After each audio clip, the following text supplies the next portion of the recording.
Olá pessoal, tudo bem? É importante quando a gente faz uma leitura da Bíblia, fazermos uma leitura crítica. E essa leitura crítica, ela perpassa pelo esvaziamento da espiritualidade. Se você faz uma leitura da Bíblia com espiritualidade, você se cega para entender o que tem por detrás dos escritos bíblicos.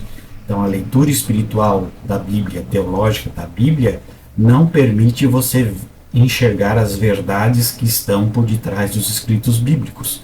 Então, não adianta a gente conversar com pessoa que é crente, porque a pessoa que é crente, ela não enxerga, ela não quer enxergar o óbvio dos escritos bíblicos, não quer enxergar a verdade que está por detrás desses escritos, que são escritos mitológicos, escritos cheios de erros, de dificuldades, de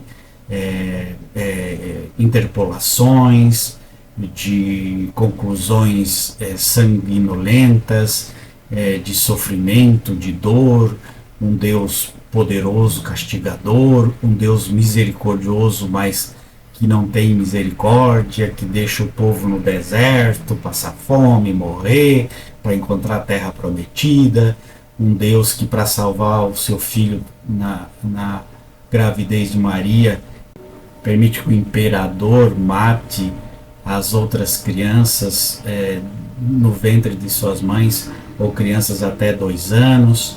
Então, precisamos fazer uma leitura mais profunda para podermos entender o que esses textos bíblicos trazem para nós. Então, com espiritualidade não dá para conversar, não dá para ter um diálogo com uma pessoa espiritualizada no texto bíblico.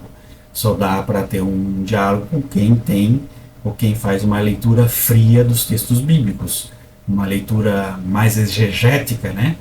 Mais profunda, mais reflexiva, mais séria dos textos bíblicos. Então aqui nós temos um erro dos textos bíblicos importante, né? Para a gente poder sanar algumas dúvidas e perceber que os textos bíblicos eles têm erros, contém dificuldades, erros, e é claro que os dirigentes, líderes religiosos vão dizer que a Bíblia é escrita por mãos humanas, mas a inspiração é de Deus, né? Então por isso que tem erros. Aí já é um engodo, já é uma falação, ou é inspiração e Deus inspira para escrever correto, ou Deus não inspira nada. Ou Deus faz as coisas coerente e não permite erros, ou Deus não existe, é o ser humano que faz, colocando na boca de Deus essas palavras aqui. Por exemplo, Êxodo 20, versículo 16 diz assim: não dê falso testemunho contra seu próximo, né? Isso é a Bíblia Nova Versão Internacional. A Bíblia, se a gente for ver a Bíblia Almeida Revisada e Atualizada, não dirás falso testemunho contra o teu próximo. Se a gente for ver a Almeida Revisada e Corrigida, não dirás falso testemunho contra o teu próximo. E assim vai, todas as traduções dizendo a mesma coisa. Então Deus dizendo para que não haja testemunho contra o próximo, para que eu não fofoque da vida do outro, para que eu não fale mal da vida do outro, para que eu não seja uma pessoa hipócrita para o outro, etc.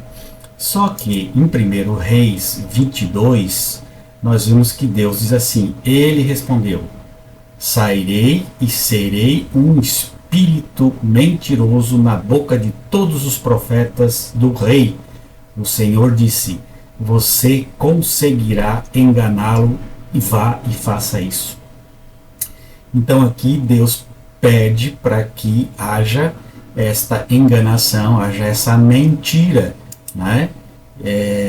Respondeu ele: sairás e serei espírito mentiroso na boca de todos os seus profetas, disse o Senhor, e tu enganarás e ainda prevalecerás.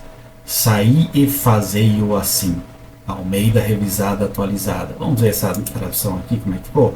E Deus perguntou: como? O Espírito respondeu: eu irei e farei com que todos os profetas de Acabe digam mentiras. Então Deus ordenou: vai e engane Acabe, você conseguirá. Então Deus mandando o espírito contar mentira para Acabe, para o rei, né, permitindo a mentira. Deus autorizando a mentira, enquanto que em Êxodo nós vimos que Deus diz que não é possível contar mentira, dar falso testemunho, falar contra o próximo, não é? E aqui em Reis Deus diz que, olha, é importante que você minta para Acabe, eu permito que você faça isso, né? Que você seja um espírito mentiroso para Acabe. Então, ou é para mentir ou não é para mentir. Então, se eu pego primeiro Reis 22, eu vou entender que Deus me manda mentir.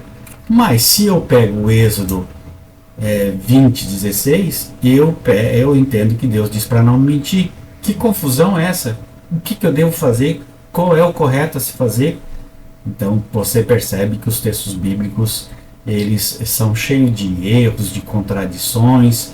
Os textos bíblicos são cheios de interpolações, de acréscimos, são escritos por pessoas que queriam se favorecer, são sempre escritos por autoridades de alto escalão, né, por pessoas ricas e para defender os seus próprios interesses.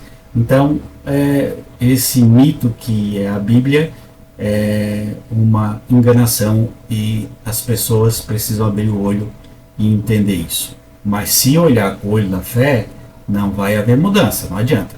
Tem que ser com o olho da curiosidade, com o olho da interpretação, com o olho do entendimento. Se for com o olho da espiritualidade, não perca o seu tempo. Um grande abraço. Tchau, tchau.